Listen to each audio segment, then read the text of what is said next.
Okay, let's unpack this. There is a specific piece of code running in our heads. I call it the script. And if you're listening to this, chances are you didn't just read the script, you memorized it, you internalized it. It's the algorithm we were all handed somewhere around middle school. It's the operating system for the modern high achiever. It's what you install when you're 12 years old, and you don't really question it until the system crashes. Right. And the code is actually pretty simple when you break it down. It's a classic if-then statement. If you work incredibly hard in high school, if you sacrifice your sleep and your social life to get the perfect grades, to get the perfect SAT score, Oh, the extracurriculars, the varsity sports, the volunteering. everything, you build this perfect polished resume before you even turn 18. If you do all of that, then you get into the elite university, the Ivy League, the Russell Group, the brand names. That's step one. That's the golden ticket. Yeah. That's what you're told anyway. Exactly, the golden ticket. And if you get that ticket and you continue that grind for another 4 years, Mm. then you land the high status job. Maybe it's big tech, maybe it's high finance, maybe it's that glossy consulting gig. Mm. The kind of job your parents can brag about at dinner parties. For sure. You make a ton of money, you get the fancy title, and then here is the crucial promise, the final line of code. You achieve eternal happiness, security, and a sense of profound worth. That's the algorithm for success. That is the narrative. It's what sociologists call the prestige economy. It's a linear equation.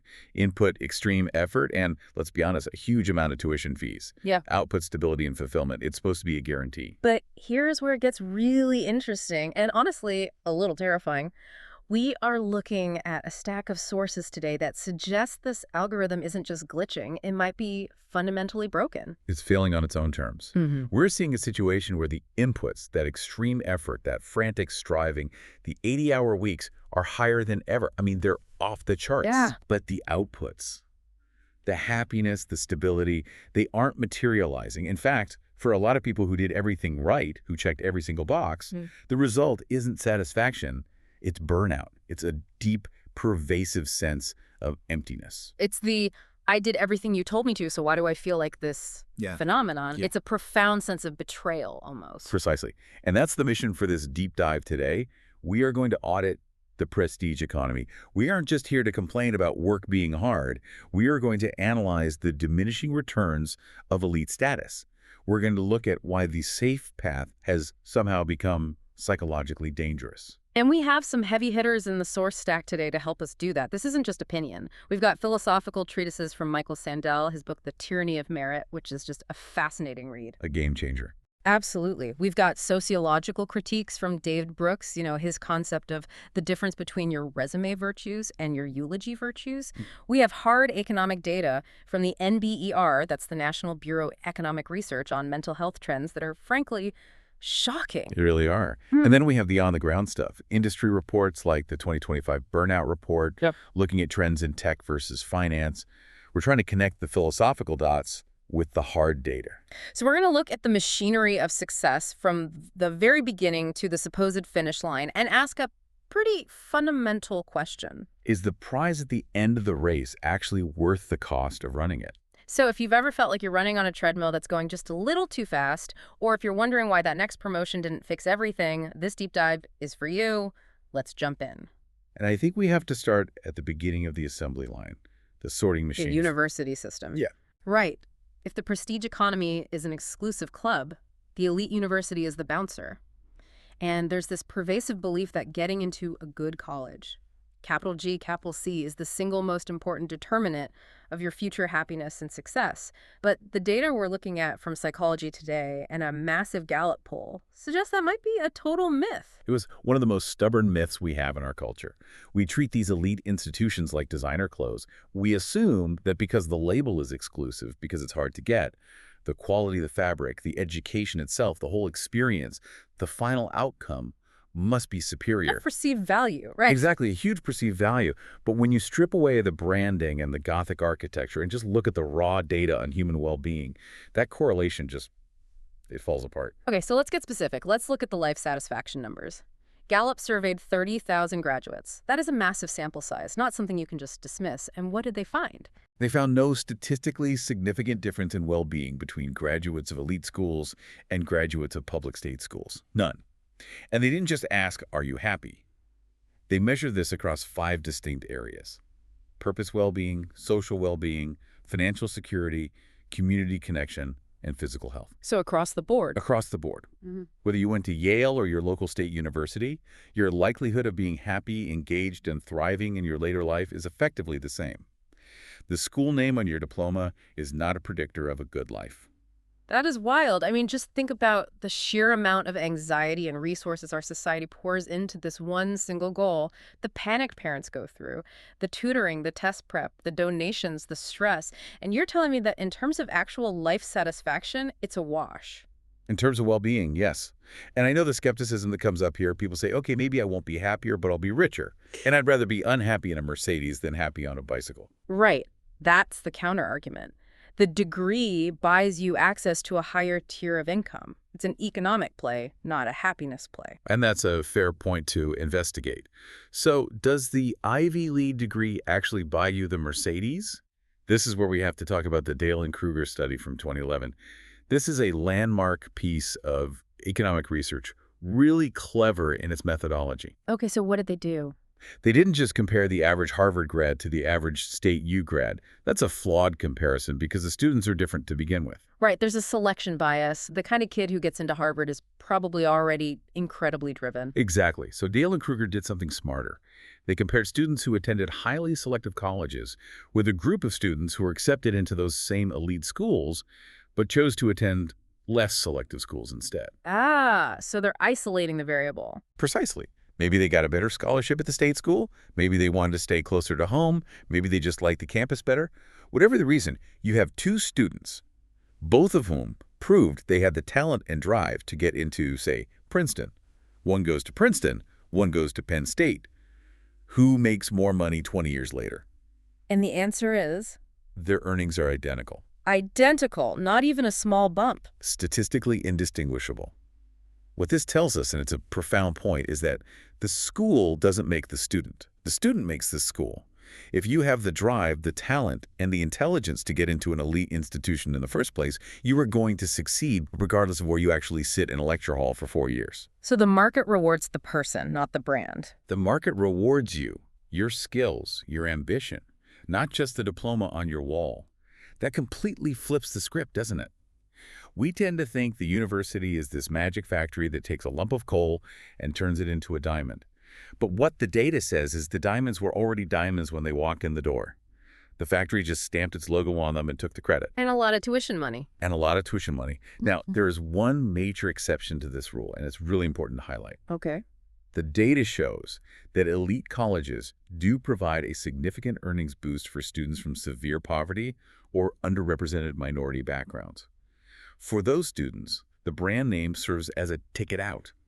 It signals a level of credibility to a world that might otherwise unfairly overlook them. So for a first-generation student, that Yale degree really does open doors that would have been locked tight otherwise. It's a powerful signal in a noisy, biased world. It can be life-changing for that group. Yeah. But for the middle and upper middle class, which, let's be honest, are the people most obsessed with this status game, it's essentially a wash. Correct. For the demographic that is spending, $50,000 on college counselors and SAT prep, the return on investment is negligible from a purely financial standpoint. You're paying for a signal that you probably didn't need in the first place. So for the vast majority of people stressing about this, the value add of the elite degree is an illusion, but the cost of getting in, or trying to get in, is very real. And I want to talk about the psychological toll of the admissions process itself. It's immense. And all the data suggests it's gotten exponentially worse over the last 20 years. There's this trope in media, the sources call it the Rory Gilmore complex, from the show Gilmore Girls. It's this fantasy where the Ivy League is this cozy, autumnal intellectual haven. You wear chunky sweaters, you drink coffee from a quirky cafe, you discuss Proust with brilliant, witty friends. It's all very glamorous. It romanticizes the pressure. It treats intellectual exhaustion as an aesthetic. You're supposed to look tired, but in a beautiful, poetic way. But the reality for students inside these pressure cookers is vastly, vastly different. The competition doesn't stop once you get the acceptance letter. It actually accelerates. And mental health stats are they're staggering. We have data here showing that students at elite schools are 6 to 7 times more likely to develop clinical anxiety and depression than their peers at non-elite schools. A 600% increase in risk.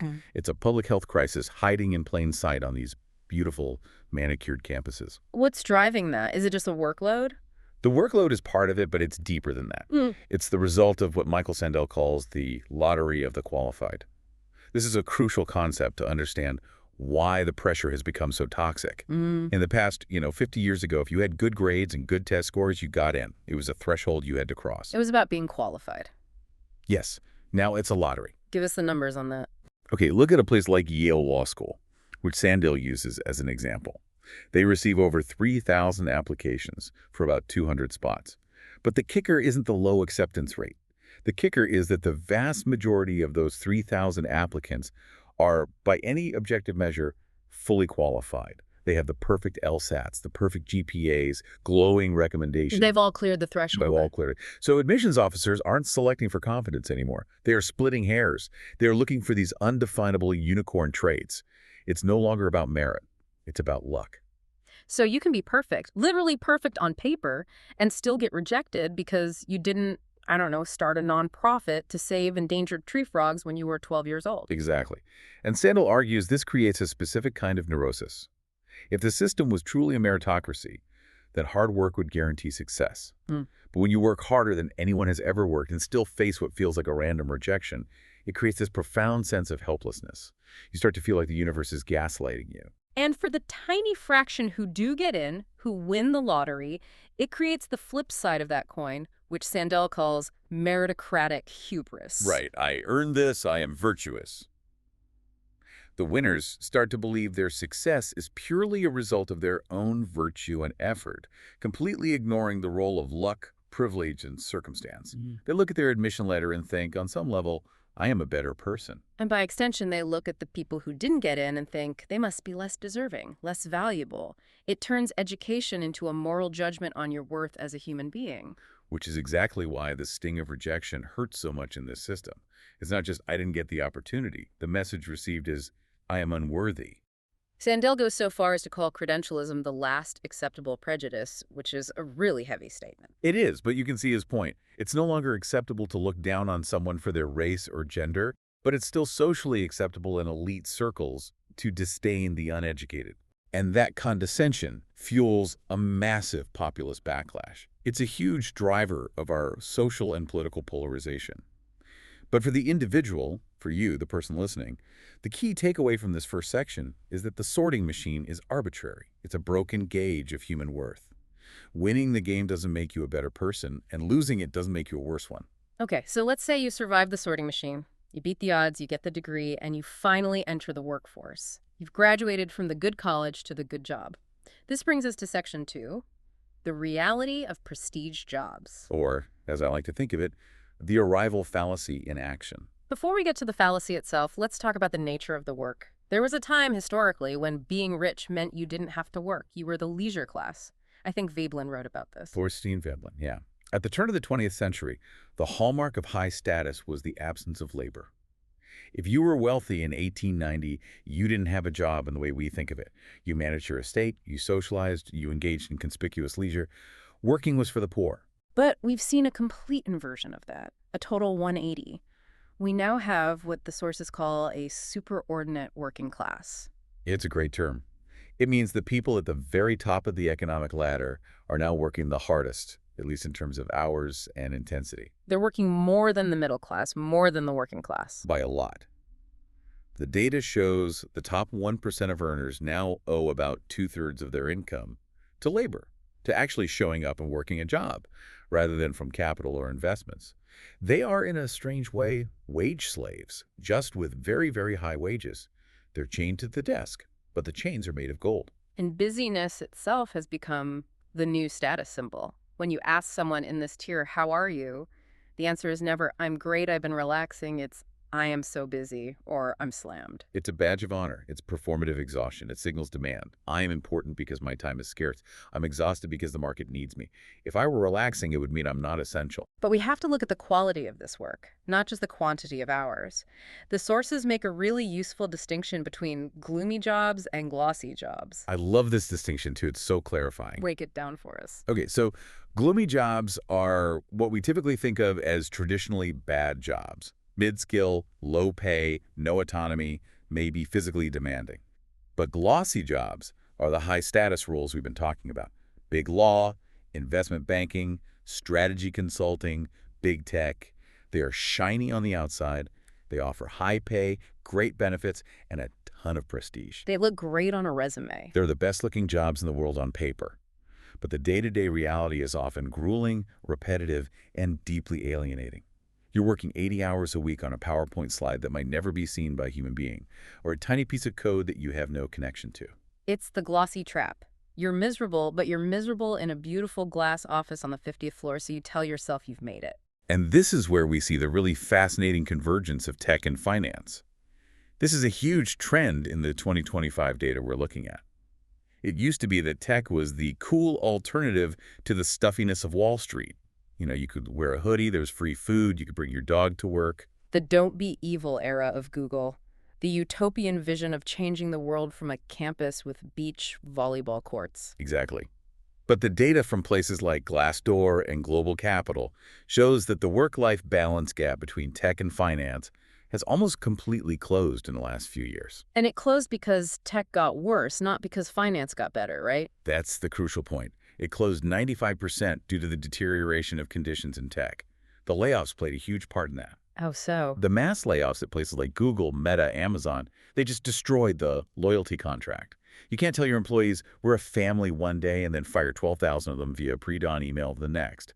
The psychological safety net was completely shredded. And the perks were suddenly exposed for what they really were, weren't they? Yes. They were never really for the employee's benefit. There's this perfect anecdote in the sources about WeWork that captures this. They had these big glass water coolers with fancy infused water cucumbers, lemons, very spa-like. Very wellness-oriented. Very. Yeah. But someone noticed that a message had been carved into the cucumbers floating in the water. What did it say? It said, don't stop when you're tired, stop when you're done. On a cucumber. In the water cooler. Even the vegetables are hustling. It's absurd, but it epitomizes the trap. The gym at the office, the free dinner at 8 p.m., the on-site laundry, the sleeping pods, these aren't gifts. They are infrastructure designed to eliminate any reason for you to ever leave the office. They maximize your productive hours. And people are waking up to this. The data shows that 60% of finance professionals wouldn't recommend the industry to a member of Gen Z. That is a shocking number. Think about it. More than half of the people inside the machine are saying, I'm doing this probably for the money, but save yourself, don't follow me. And we're seeing that reflected in what job seekers prioritize. The sources say they are now choosing compensation over prestige. They're saying, I don't care about the brand name on the resume anymore. Just pay me fairly for my time so I can go home and live my life. The resume value isn't worth the burnout. The gloss has worn off. Which brings us directly to the arrival fallacy. This is a concept that comes from positive psychology, I believe, from Dr. Tal Ben-Shahar. That's right. The arrival fallacy is the powerful, pervasive illusion that once I reach X goal, once I get the promotion, once I sell the startup, once I hit 1 million followers, I will be lastingly happy. It's the belief that happiness is a destination. It's on the other side of a finish line. If I can just get there, everything will be okay. But the human brain simply does not work that way. We are not wired for permanent satisfaction from external achievements. Because of something called hedonic adaptation, right? Hedonic adaptation, or the hedonic treadmill. You arrive, you get the promotion, you get the big bonus, you get this huge dopamine hit. You feel amazing for a week, maybe a month if you're lucky. And then, inevitably, your emotional baseline resets. You return to your default level of happiness. So you're standing on the mountaintop, you spent years climbing, but the view isn't fixing your internal state, and now you're just confused. Confused and empty. Because you've been told your whole life that this was the prize, and if the prize feels hollow, what was the point of the race? And because we've turned work into a religion, what some of the sources call workism, we don't know where else to turn for meaning. If the promotion didn't save us, we just assume the solution must be another bigger promotion. We double down. We assume we just didn't climb high enough, we set a new, more ambitious goal, and we get back on the treadmill. It's a recipe for infinite dissatisfaction. This leads us directly into the consequences of this infinite climb. We are seeing a mental health crisis that is fundamentally different from what we've seen in the past. This isn't just stress. This is Section 3, the burnout crisis, a generational collapse. The data here is genuinely alarming. We need to start with the U-shape inversion. This is a really big deal in demographic and well-being research. Okay, walk us through this. Historically, happiness across a lifespan followed a U-shape. Right. For decades, if you plotted happiness by age, it looked like a U. People were generally happy in their youth and early 20s. Then the pressures of middle-age career building, raising kids, mortgages, caused a dip in satisfaction in your 40s and early 50s. That was the classic midlife crisis. And then it went back up. And then as you got older, retired, had more free time, happiness went back up. The golden years, it was a predictable, stable pattern across many cultures. Not anymore. The new data from the NBER, and specifically the work of a researcher named Sandeep Tekhi, shows that this U-shape has collapsed. It's gone. So what does the curve look like now? It's a downward slope that starts in the basement.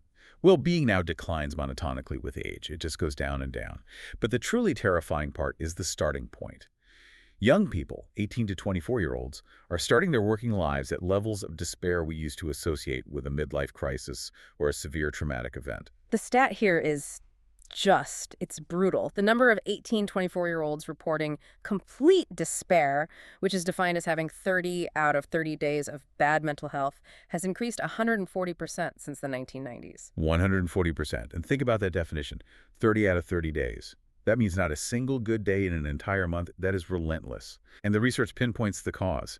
It's specifically a young worker crisis. It's not just being young is hard. It's that the act of entering the modern workforce is, for many, psychologically catastrophic. Why, though? We have better technology. We have more flexibility in theory. What is it about the modern workplace that is breaking young people? I think it boils down to the autonomy paradox. Tech-enabled jobs, in particular, promise autonomy. Work from anywhere, be your own boss, flexible hours. But the reality they deliver is pervasive surveillance. The green dot on Slack. The green dot on Slack is the perfect symbol for it. Keystroke tracking software, mouse jigglers that people buy on Amazon to pretend they are working.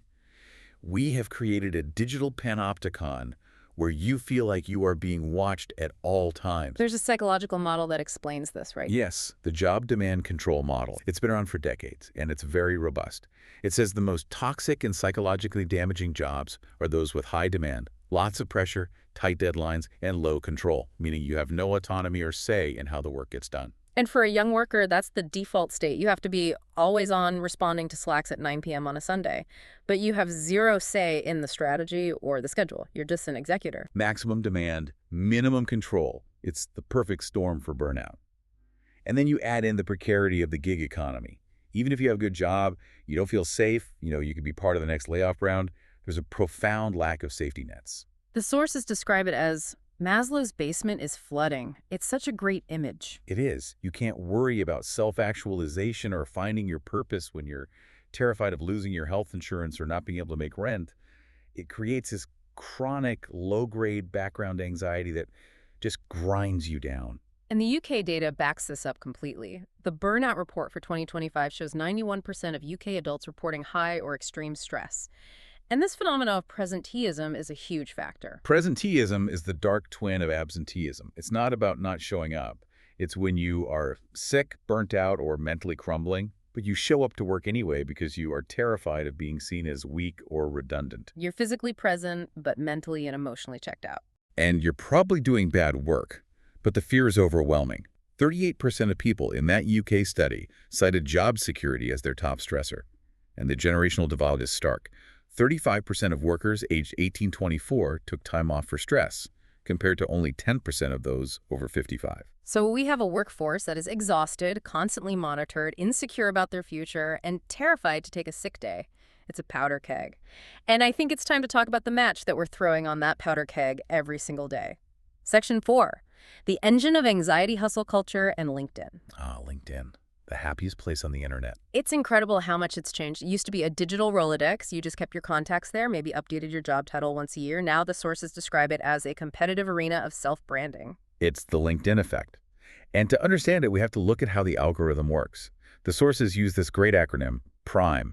The algorithm favors content that is prestigious, in-group, moralized, and emotional. Prestigious, in-group, moralized, emotional. Let's break that down. Prestigious is obvious. Promotions, big company names. In-group is stuff that signals you're part of the tech or finance tribe. What about moralized and emotional? That's where it gets interesting. You know, the posts. The crying CEO who just had to lay people off but learned a valuable lesson. The person who shares a story of failure but frames it as a heroic journey of resilience. It rewards performative vulnerability. It turns every life event, good or bad, into a lesson on productivity or leadership. I got fired, and here are the 3 things it taught me about building a robust B2B sales funnel. Exactly. And the consequence of consuming this feed all day, every day is what the sources call productive anxiety. The data here is that 58% of Gen Z say they feel anxious if they aren't doing something they consider productive. This is the death of genuine leisure. You can't just read a book for pleasure. You have to post a photo of the book with your top 5 takeaways for leaders. You can't just go for a run to clear your head. You have to upload the stats to Strava to prove your discipline. Leisure is seen as time wasted, or even worse, a missed content opportunity. The sources have this great quote that we touched on earlier, but it bears repeating. Even the cucumbers in WeWork's water coolers have an agenda.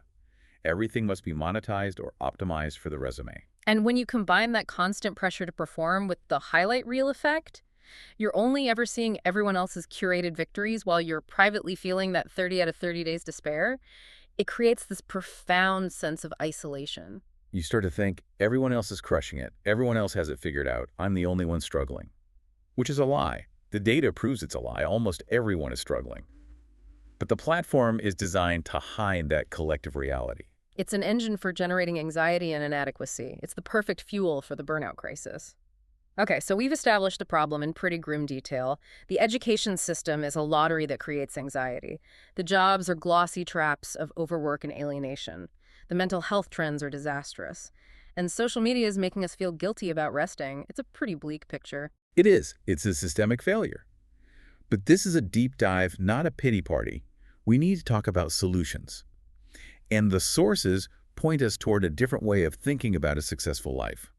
We need to shift our focus from resume virtues to eulogy virtues. This is the concept from the writer David Brooks. It's a really powerful framework. Let's define these 2 categories. Okay, so resume virtues are pretty straightforward. They're the skills you bring to the marketplace.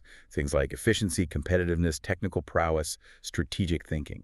They're the skills that help you get the job, the raise, the status. They are external. They are about what you do. Exactly. High ROI skills in a capitalist economy. And they're important. We need them. But then there are the eulogy virtues. And these are the qualities that people talk about at your funeral. They're about who you are, not what you do. Were you kind? Were you brave? Were you honest? Were you faithful? Were you capable of deep love and connection? These are internal. Your character. Your character. And the problem, according to Brooks, is the profound imbalance in our culture. We live in a world that relentlessly glorifies and teaches resume virtues and almost completely neglects the cultivation of eulogy virtues. The sources connect this to the work of Rabbi Soloveitchik and his idea of Adam in the first and Adam the second. It's a beautiful metaphor. Adam the first is the majestic, conquering side of our nature, the side that wants to build, create, innovate, and have dominion over the earth. This is the career-oriented, resume-building part of us. And Adam the first is important. We need Adam verse to build bridges and cure diseases and create art. Absolutely. But then there's Adam the second. Adam the second is the internal side, the humble side, the side that seeks purpose, connection, not to conquer the world, but to serve it. Adam the second wants to live in right relationship with others and with a high purpose. The eulogy virtues live in Adam the second. And the crisis is that our entire society is built to feed Adam the first and to starve Adam the second. We're all Adamite giants and Adam the second infants. We have incredible technical skills, but we're left morally and emotionally inarticulate when life gets hard, when we face a real crisis that our resume can't solve. So how do we rebalance? How do we start feeding Adam the second? It's about retrieving an old concept. The sources argue we need to return to the idea of phronesis. Phronesis, that's Aristotle, right? It is. It's a Greek term that's usually translated as practical wisdom. It's more than just being smart. It's the ability to perceive a complex situation correctly and make the right ethical choice. It's about knowing what a situation demands in terms of kindness or courage or honesty. And the argument is that our universities should be teaching this, not just technical skills, but wisdom. Yes. And more importantly, our workplaces need to start valuing it. We need to start thinking of character as a professional asset. So these eulogy virtues aren't just for your private life or for retirement, they're actually useful in the boardroom. They're essential. Honesty, intellectual humility, courage, empathy. These things make better doctors, better lawyers, and better leaders. The sources bring up the case of Carol Hooven, a lecturer at Harvard.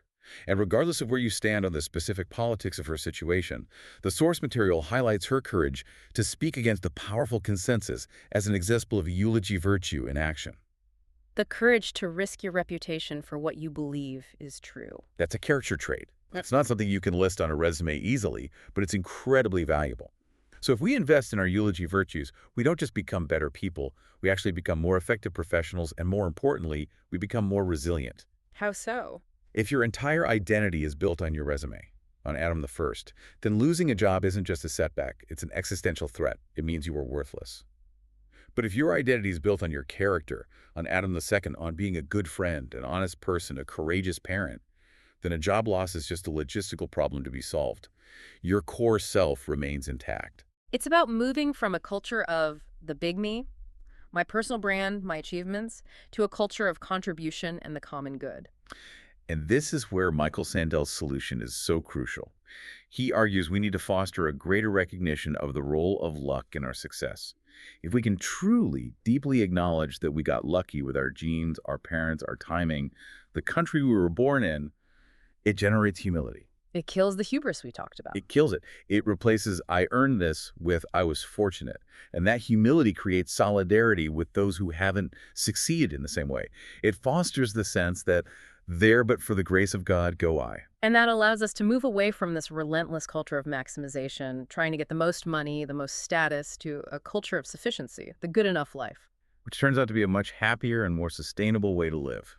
So let's wrap this all up. We started this deep dive by asking if the prestige economy is broken. And the answer from this stack of sources is a resounding yes. It's a broken algorithm. It promises happiness and security, but for many, it delivers productive anxiety and the arrival fallacy. The sorting machine of elite education doesn't guarantee a good life, it just guarantees a stressed one.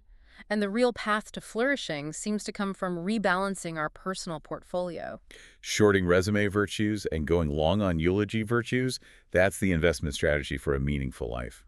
I want to leave our listener with one final thought from the sources, and it's about the definition of maturity. I love this part. It defines maturity as the movement from fragmentation to centeredness. The prestige economy fragments you. It pulls you in 1,000 different directions to please the market, to please your boss, to build your LinkedIn profile. Maturity is the act of finding your own center, your own core values. You're Adam the Second. Exactly. And so the last question for you to think about is this. If you stripped away your job title, your degree, and your LinkedIn profile today, who would be left? If that version of you, the one with no credentials, feels like a stranger, it might be time to start working on your eulogy.